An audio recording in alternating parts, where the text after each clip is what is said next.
Olá, pessoal, tudo bem? Sejam bem-vindos. Estamos aqui mais uma vez nesta semana, estamos aqui nos últimos capítulos do livro de Êxodo. E eu convido vocês a ficarem aqui comigo, a estudarem os capítulos 35 ao 40 e entraremos no livro de Levítico, capítulo 1, 16 e 19. E o tema dessa semana é Santidade ao Senhor. Vamos aprender os seguintes tópicos. O Senhor deseja que nos tornemos santos como Ele é. Por intermédio da expiação de Jesus Cristo, podemos ser perdoados. Deus pode nos santificar. Se você ainda não é inscrito, por favor, se inscreva nesse canal, ative o sininho, deixe o seu like aí e, principalmente, faça os seus comentários. Eu queria aqui abrir um parênteses e agradecer a todos os comentários que são realizados no final desse vídeo. Eu digo para vocês que eu preparo e faço essa aula aqui, não tem edição, aquilo que eu falo aqui é como se eu estivesse falando pessoalmente, ao vivo, para cada um de vocês, eu não edito, eu gravo e salvo exatamente como aquilo que eu estou falando. Então, porventura, pode ser que eu esqueça de comentar algo importante referente à aula, porventura eu posso me equivocar em alguma escritura ou alguma coisa do gênero, mas eu procuro me preparar para que isso não aconteça. Mas se você tenha estudado, se você tem algo importante para acrescentar, eu convido você a me ajudar e ajudar a todos aqueles que acompanham esse canal aqui, que queiram adquirir cada vez mais conteúdo e aprendizado sobre as Escrituras. Assim como nas aulas anteriores, eu acabei me equivocando e esqueci de comentar uma tradução importante de Joseph Smith referente a uma escritura do livro do Velho Testamento, e ela foi complementada, essa escritura, nos comentários. Então, é importante que vocês participem aqui comigo desta aula, acrescente nos comentários aí o conteúdo que vocês acharem relevante e importante para contribuir aqui com o conteúdo e o aprendizado de todos. E desde já, eu já agradeço a todos aqueles que participam e fazem seus comentários aqui para o nosso aprendizado. Muito obrigado a cada um de vocês. Bom, nós vamos aprender esses tópicos e eu convido você a ficar aqui comigo até o final. O primeiro tópico é: o Senhor deseja que nos tornemos santos como Ele é. Como os elementos do tabernáculo antigo remetem seus pensamentos para Jesus Cristo? O que esses símbolos relacionados ao tabernáculo ensinam sobre como se tornar mais santo? Como Jesus Cristo nos ajuda a nos tornarmos mais santos? Então, esses são os princípios que nós vamos aprender da importância de nós nos tornarmos mais santos, de nos tornarmos mais semelhantes a Jesus Cristo, e a gente vai aprender que esses elementos do tabernáculo antigo, e assim como do templo atual, eles remetem todo o nosso pensamento para Jesus Cristo, e que todos esses símbolos que existem nos templos, né, ou nos tabernáculos, como é dito, escrito, eles ensinam a nos tornarmos cada vez mais santos. Então, esse é o princípio que a gente vai aprender aqui, essa relação de se tornar santo relacionado aos tabernáculos e aos templos. O Êxodo 40, 20 a 21 diz assim: tomou o testemunho e pô-lo na arca, e pôs as varas na arca, e pôs o propiciatório sobre a arca em cima, e levou a arca para dentro do tabernáculo, e pendurou o véu da cortina, e cobriu a arca do testemunho, como o Senhor ordenara a Moisés. Então, o Senhor ordenou a Moisés alguns detalhes sobre o tabernáculo, como ele deveria ser feito, e aqui ele dá alguns detalhes nessa escritura, quando ele fala que pendurou a cortina, cobriu a arca do testemunho. Então, tudo aquilo que o Senhor pediu para que Moisés fizesse, dessa maneira foi feito. E ele continua no 26, e pôs o altar de ouro na tenda da congregação diante do véu, e acendeu sobre ele um incenso de especiarias aromáticas, como o Senhor ordenara a Moisés. Então, o Senhor sempre instruindo Moisés como deveria ser o tabernáculo, de que maneira todas as coisas deveriam ser feitas, todos os símbolos, todas as coisas nos seus devidos lugares. E ele fala também: fez também o candelabro de ouro puro, de obra batida, fez esse candelabro, o seu pé e as suas hastes, e seus copos e seus cálices, e as suas flores formavam com ele uma só peça. 6 hastes saíam dos seus lados, 3 hastes do candelabro, de um lado dele e 3 hastes do candelabro de outro lado. Então, a gente vê na imagem aí, pequenininha ao lado direito, mas já dá para ter uma ideia do que existia dentro desses tabernáculos, né? Essas pias, esses altares de ouro, esse candelabro. Então, algumas coisas que o Senhor ordenou para que Moisés colocasse dentro do tabernáculo. E ele fala também no 38 a respeito do altar do sacrifício, no versículo de 1 a 3. E fez também o altar do holocausto de madeira de acácia. De 5 côvados era o seu comprimento, e de 5 côvados a sua largura, quadrado, e de 3 côvados a sua altura. E fez-lhe os seus chifres nos seus 4 cantos, eram os seus chifres parte do mesmo, e cobriu-o de bronze. Fez também todos os utensílios do altar, os potes e as pás, e as bacias e os garfos, e os braseiros, todos os seus utensílios fez de bronze. Então, aqui nós vemos aqui na imagem do lado direito, esse altar que ficava aí do lado de fora do templo, ali do tabernáculo, nessa área onde havia esse altar do sacrifício. Então, nós vamos aprender um pouco mais sobre sacrifícios no livro de Levítico, um pouco mais para frente. Eu continuo você a ficar aqui comigo. Eu convido você a ficar aqui comigo. E no versículo 17 a 20 do capítulo 30, diz assim: falou o Senhor a Moisés, dizendo: farás também uma pia de bronze, como a sua base de bronze, para lavar, e a porás entre a tenda da congregação e o altar, e deitarás água nela. Então, entre a tenda da congregação e o altar, né, do holocausto, a gente vê aqui uma pia, né, essa pia que fica aqui bem no centro, aqui nessa imagem. Então, ele continua: e Arão e seus filhos nela lavarão as suas mãos e os seus pés. Quando entrarem na tenda da congregação, lavar-se-ão com água para que não morram, ou quando se chegarem ao altar para ministrar, para acender a oferta queimada ao Senhor. Então, havia ali um ritual antes de entrar no tabernáculo, de fazer um processo de lavar as mãos, né, lavar os pés, antes de entrar ali no tabernáculo. E agora, meus amados irmãos e irmãs, aí uma escritura relacionada a isso que nós aprendemos. Isso está em Doutrina e Convênios 128, de 15 a 16. Diz assim: eu vos asseguro que esses princípios referentes aos mortos e aos vivos não podem ser negligenciados no que tange à nossa salvação, porque a sua salvação é necessária e essencial à nossa salvação, como diz Paulo com respeito aos pais, que eles sem nós não podem ser aperfeiçoados, nem podemos nós, sem nossos mortos, ser aperfeiçoados.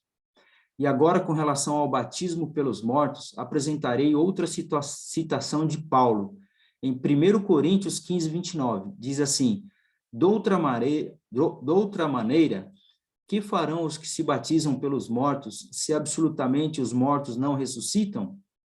Por que se batizam eles, então, pelos mortos? Então, em 1 Coríntios, aqui, existe um questionamento a respeito dessa ordenança de batismo pelos mortos. É uma prática que era realizada já no Velho Testamento. A gente aprende sobre o tabernáculo, sobre todas essas ordenanças que existiam no tabernáculo, essas ordenanças de lavação, por exemplo. E aqui a gente vê um questionamento na citação de Paulo em 1 Coríntios. Hoje, a única igreja na face da terra que possui um templo, assim como na época do Velho Testamento, desses tabernáculos que possuem todos essas pias batismais, por exemplo, onde você pode realizar o batismo pelos mortos, é na Igreja de Jesus Cristo dos Santos Últimos Dias. É a única igreja na face da terra que realiza batismo pelos mortos, assim como é citado nessa escritura em 1 Coríntios 15, 29. Então, era uma prática que já era realizada antigamente, no livro do Velho Testamento, como é praticado hoje. Então, hoje você vai até o templo, você, como um procurador, um sacerdote, ele realiza a ordenança do batismo pelos mortos, imergindo uma pessoa viva ali na água, né? em forma de procurador. Então, você vai representar aquela pessoa já falecida e você vai ser batizado em lugar e a favor daquele falecido familiar seu. Então, esse é um batismo, essa é uma ordenança que é realizada nos dias atuais, e isso não para, porque o batismo ele é feito para salvar tanto os vivos quanto os mortos. Então, nós não podemos ser aperfeiçoados sem eles, e nem eles podem ser aperfeiçoados sem nós, se nós não realizarmos o batismo. Por que é necessário realizar o batismo? Porque ninguém será salvo. Existe um plano de salvação que foi apresentado por Jesus Cristo, na qual Jesus Cristo ele veio, pagou por todos os nossos pecados, realizou toda a sua obra aqui na terra e apresentou o plano. E esse plano de salvação, todas as pessoas precisam ser batizadas para ser salvos, todas as pessoas. Então, se você falecer sem ser batizado, ainda há uma esperança para você, de você ser batizado na Igreja de Jesus Cristo nos últimos dias, através de uma procuração, porque ninguém pode ser salvo. Então, o Senhor ele dá a chance, não somente para os vivos, que são convidados, mas também por aqueles que já faleceram. Isso é feito através de um familiar, tá? Então, ou seja, na verdade, isso é um assunto que daria aqui uma aula só sobre esse tema. E também com relação a essa citação, mencionarei outra, tirada de um dos profetas que tinha os olhos fitos na restauração do sacerdócio, nas glórias a serem reveladas nos últimos dias, e de modo especial no mais glorioso de todos os assuntos pertencentes ao evangelho eterno, ou seja, o batismo pelos mortos. Pois Malaquias diz, no último capítulo, versículos 5 e 6, eis que eu vos enviarei o profeta Elias, antes que venha o grande e terrível dia do Senhor, e ele converterá o coração dos pais aos filhos, e o coração dos filhos a seus pais, para que eu não venha e fira a terra com maldição. Então, nós sabemos aqui que o profeta Elias, ele restaurou as chaves, onde o poder selador, onde você pode ligar todas as coisas que estão aqui na terra, você ligar aos céus, você vai poder converter, né, o coração dos pais aos filhos através desse poder selador. E isso acontece no templo de a Igreja de Jesus Cristo. Todas as famílias que são casadas, elas têm o direito de ser seladas no templo, não só para essa vida, mas para toda a eternidade. O tabernáculo dos israelitas no deserto é semelhante em muitos aspectos aos nossos templos nos últimos dias. Então, aqui, como eu disse, né, um tabernáculo do Velho Testamento, isso atualmente existem os templos atuais. Se você visitar o mundo todo, você vai encontrar templos de Jesus Cristo, não capelas. Existem as capelas onde os membros se reúnem aos domingos e todos são bem-vindos e são convidados a participar das reuniões sacramentais que acontecem nas capelas. Mas fora as capelas também existem os templos da igreja. É nesses templos onde são realizadas as ordenanças para os vivos e para os mortos, semelhante a essas que são, em muitos aspectos, né, semelhante aos tabernáculos dos israelitas. Aqui nós vemos a imagem do templo, né, dos israelitas, aqui uma ideia de como eram realizadas essas ordenanças, pelo lado externo, e aqui pelo lado interno, a gente tem aqui uma imagem do interior do templo, com todos o simbolismo que existe dentro do templo, com os altares, com os candelabros e todas as coisas que remetem aí a alguma mensagem do Senhor. E por último, eu queria mostrar essa imagem, que é o meu neto Luca visitando o templo do Rio de Janeiro, que será dedicado no mês de maio, e a visitação pública ocorre aí em abril, até o dia 30 de abril de 2022, e meu neto teve a oportunidade de ir lá visitar esse tabernáculo dos dias atuais, que é a casa do Senhor, né? Esse templo aqui é a casa do Senhor, não é uma capela, é um templo. Então, aqui existe muito simbolismo, e é o local que você se aproxima mais de Deus, você pode ter certeza disso. Eu sou oficiante do templo, atuo hoje como coordenador geral na sessão, nos turnos de quinta-feira aqui no Templo de São Paulo, no terceiro turno de quinta-feira no Templo de São Paulo, e é um lugar onde eu me aproximo mais de Deus, e eu não tenho dúvida disso, e eu frequento esse local semanalmente, para que o meu espírito seja fortalecido. Eu sou muito grato por ter os templos atualmente no mundo todo e que a gente pode ir tão próximo aqui de nossa casa, poder receber essa bênção que é ter um templo. Aqui em São Paulo, o templo que eu frequento fica aqui na Avenida Francisco Morato, do lado da estação Morumbi. Próximo tópico é: por intermédio da expiação de Jesus Cristo, podemos ser perdoados. O Senhor chamou Moisés e falou com ele da tenda da congregação, dizendo: fala aos filhos de Israel e dize-lhes: quando algum de vós oferecer oferta ao Senhor, oferecereis as vossas ofertas de gado, de vacas e de ovelhas. Se a sua oferta for o holocausto de gado, oferecerá macho sem defeito, à porta da tenda da congregação a oferecerá, de sua própria vontade perante o Senhor. Bom, aqui ele está falando sobre os sacrifícios, né? Antigamente oferecia-se animais como sacrifício para expiar os pecados do povo. Então, como eles faziam isso? Digamos que o povo era um povo iníquo e eles precisavam que os pecados deles fossem perdoados. Então, eles traziam os animais até o líder espiritual deles, ele colocava ali a mão sobre a cabeça daquele animal, falando que todos os pecados daquele povo estavam sendo depositados sobre aquele animal, e ele pedia para que Deus perdoasse todos os pecados daquele povo, oferecendo aquele animal como um símbolo do perdão de todos aqueles pecados, daquele povo iníquo. E então, aquele animal, ele recebia todos os pecados ali daquele povo, e ali ele colocaria sobre o altar, os animais eram colocados sobre o altar, para que ele fosse sacrificado em lembrança dos pecados que estavam sendo pagos, né? O pecado daquele povo estaria sendo pago através do sacrifício dos animais. Então, era por isso que existiam esses altares aí no templo. Mas essa é uma prática que não existe mais hoje.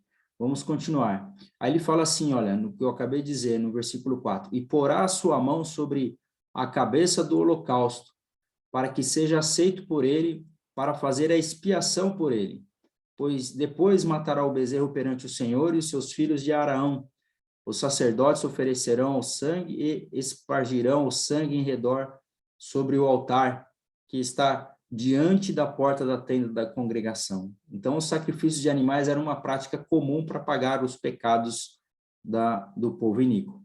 E os filhos de Arão, os sacerdotes, porão fogo sobre o altar, pondo em ordem a lenha sobre o fogo. Também os filhos de Arão, os sacerdotes, porão em ordem os pedaços, a cabeça e a gordura sobre a lenha que está no fogo em cima do altar. Bom, esses são os sacrifícios que eles faziam para pagar os pecados do povo, né? Oferecendo os animais aí, colocando fogo no altar e sacrificando os animais. Atualmente isso não acontece mais depois da expiação de Jesus Cristo. Esse sacrifício de animais não existe mais. Isso não é feito hoje para pagar pecado de ninguém. Depois da expiação de Jesus Cristo, essa prática terminou, ok? Então a pergunta que vem aqui no próximo slide é: quais os sacrifícios que o Senhor exigia na época do Velho Testamento com os que ele pede de nós hoje? Então, como eu disse, né, os sacrifícios que ele pedia na época eram o sacrifício dos animais, e atualmente ele pede hoje para que você faça o quê?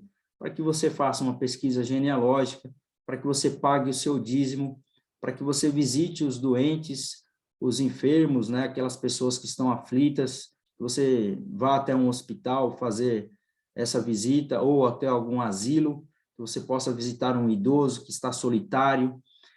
O Senhor pede para que você faça projetos de serviço, você participe dos projetos Mãos que Ajudem, e ajude a sua comunidade aí da sua cidade.